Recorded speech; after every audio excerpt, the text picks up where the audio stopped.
This is the Lone Creator YouTube. We hope this video helps. You begin by opening System Settings or System Preferences and navigating straight to Users and Groups. Unlock the pane with your current admin password. Once unlocked, select the account you want to change, the active login or another managed user, then click Change Password. You do this now so system permissions are ready. This prevents permission errors later. If File Vault prompts appear, make sure you know the recovery key or Apple ID so you can continue without interrupting disk encryption.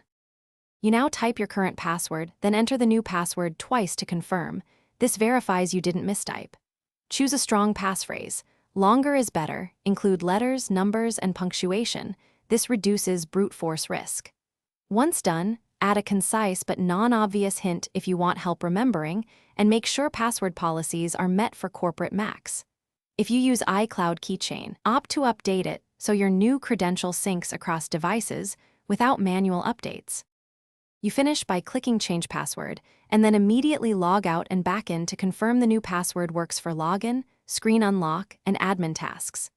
Make sure to update saved passwords in Keychain, browsers, and third-party apps to avoid repeated prompts.